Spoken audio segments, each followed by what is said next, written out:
Good morning, everybody. Glad to have you here. If you want to follow along, we'll be in the ninth chapter, beginning in the 23rd verse, as we continue to look at Paul's, or Saul at the time, Saul's conversion and his first actions as a new believer. It is obvious from what we have read, what we're going to read, that Saul never had the opportunity to read the book, winning friends and influencing people. He is almost immediately making people angry, almost as within just days, it seems like he is making people angry for his position. It says in verse 23, when many days had passed, the Jews plotted to kill him. But their plot became known to Saul. They were watching the gates day and night in order to kill him. But his disciples took him by night and let him down through an opening in the wall, lowering him in a basket.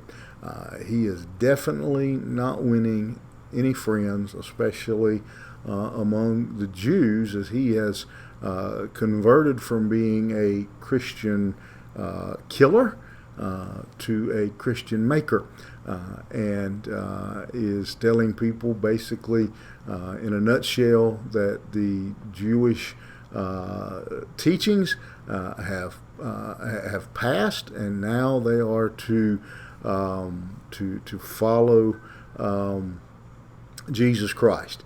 He has become has been the number one persecutor of Christians, the hero of the Jews, and he has switched teams. Imagine, to use a sports analogy, of superstar player from the Cowboys went to play for the Redskins, or somebody who played for the Tar Heels went to play for Duke, or something along those lines. You went from the Yankees to the Dodgers.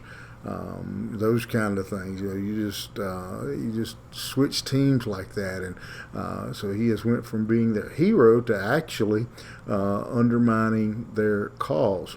And so they set up. They're going to get him. And so they set guards at the gates of the city, thinking that's the only way for him to get out, and is to go through one of these gates. And when he does, he can't. The city is a walled city, and so when he does, we'll kill him. We'll capture him and we will kill him.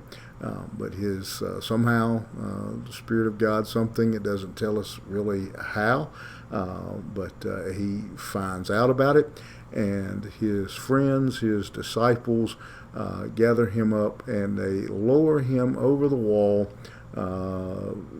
in a basket.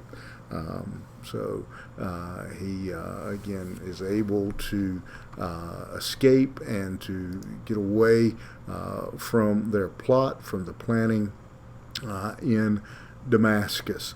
There's several thoughts that come to my mind about this story. It's almost comical to picture Saul being lowered down the wall in a basket like a baby.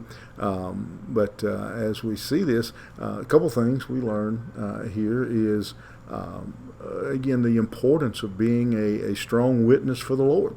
That we see Saul again right from the beginning, right out of the gate in his walk. He begins to be such a strong testimony for the Lord that he's got people wanting to kill him for it. And so that's being a genuine witness for the Lord.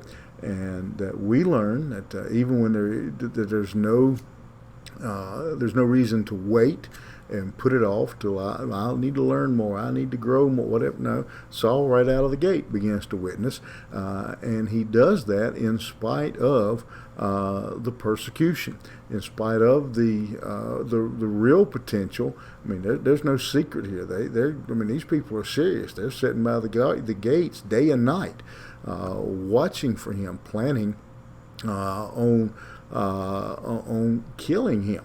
And the reason for it is because they think he's a fanatic. He's crazy. And you may get labeled that if you're a Christian.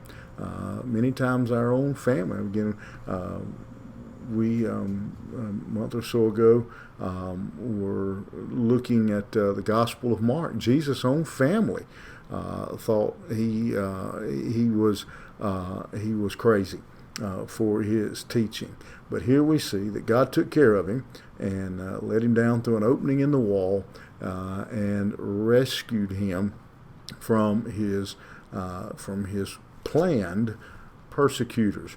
And so as we think about these few verses and the example of Saul, we learn, first of all, the importance of being a witness, being a bold, brave proclaimer of the good news of Jesus Christ.